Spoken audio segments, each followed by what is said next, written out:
Good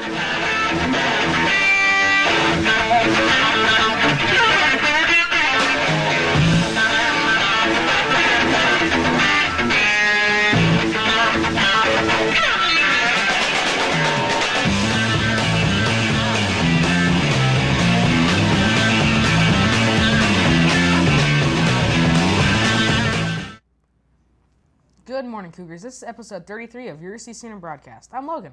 And I'm Jace. Today is Thursday, October 12, 2023. Shout out to Mr. Retzel today and his advocacy. Have an awesome day. The book fair has been open since Monday and will end tomorrow. For lunch today, the cafeteria is serving pizza and chicken. Speaking of pizza and chicken, we are having a restaurant fundraiser at Shakey's in Brea on Thursday, November 2nd from 5 to 8 p.m.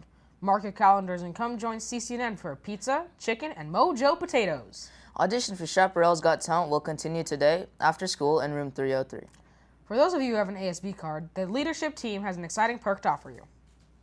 Today during lunch, song request booths will be placed around the lunch area where you can request a song to be played during Friday lunches. You must show your ASB card and to request a song. Make sure the song is school appropriate. Friday, we will have a fun dress-up day. Dress up as you did when you were a little kid. Overalls and pigtails. Remember how it feels to be in kindergarten. Here's a special announcement from our teachers from our fabulous garden club. Garden Club's first meeting is tomorrow after school. Are you ready to have your little plant friend stretch its roots and be planted in a garden on campus? If your plant looks awesome, then it is ready to be transplanted, pun intended.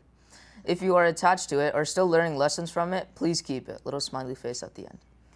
If you are ready for it to fly the coop, then please deliver them to either Mrs. Paul's office or someplace obvious in the clock tower, like one of the tables there. Mrs. Paul will have her students plant them for you. Alternatively, if you'd like to try again, Mrs. Paul has more seeds. Just let her know if you need some. The Great Shakeout is 1 week from today, and we will be showing our annual training video on Tuesday. Elections are next week. Look for a video link in your email starting tomorrow. And thanks to everyone that came out to our community club fundraiser at Chick-fil-A last night. We are ending today with a look at part 1 of Thursday's Thoughts with Mrs. Villanueva, entitled, I Love Pac-Man and I Hate Ghosts. Have a great rest of your day, Cougars, and we'll see you back here tomorrow.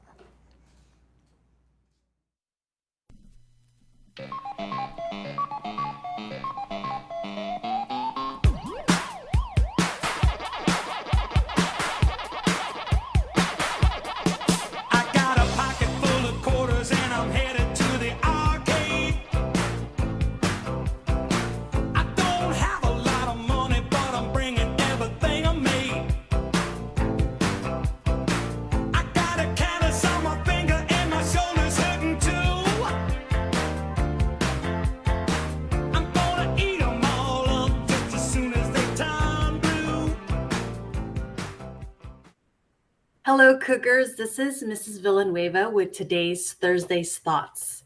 How many of you like gaming? The extent of my knowledge of the popular games out there right now are very little to none. However, when I was growing up, my all-time favorite video game was Pac-Man. Pac-Man is a character whose mission is to go through a maze and earn as many points by eating power pellets. Sounds easy enough? However, there are several ghosts who try to prevent Pac-Man from completing the mission. If he gets in contact with the ghost at any point of the game, after 3 lives, the game is over. Pac-Man is kind of like life. I reflect on my own life and the situations I've experienced, and I see that I'm like Pac-Man. I have a goal I want to accomplish in life, but sometimes there are ghosts that try to prevent me from reaching my goals. Last weekend, my husband and I celebrated our 1-year anniversary. And when I look back at all the planning that was put into preparing for our wedding, I can say it felt like we were in some kind of video game. The mission was to get married. We had 11 months to prepare for a wedding, and each month that passed was like completing a level. Together, we overcame the obstacles that came our way. But it was the last 3 weeks before our wedding that really hit us hard. I got news from my husband that his father was rushed to the hospital. He suffered a serious heart condition and was in critical condition. It was a very scary feeling. And wedding planning was put on hold because at that moment, all the details about weddings, the wedding planning didn't seem to matter. And my future father in law was all we could think about. 2 weeks before the wedding, it didn't look like he was going to leave the hospital anytime soon. And my husband and I had to accept that his parents were not going to be in attendance and thought of postponing the wedding, but his parents opposed the idea.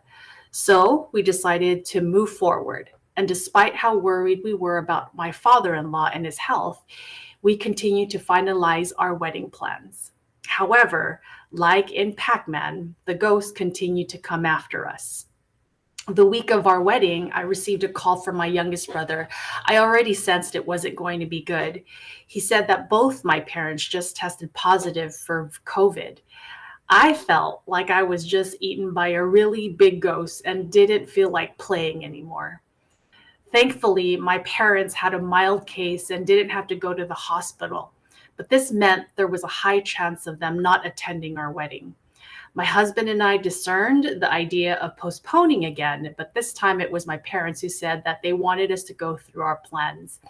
It was hard to accept that both sets of parents were not going to be attending our special day, especially for my dad, who always dreamt of one day walking his only daughter down the aisle. The wedding was on, the game was not over, and we were determined to accomplish our mission.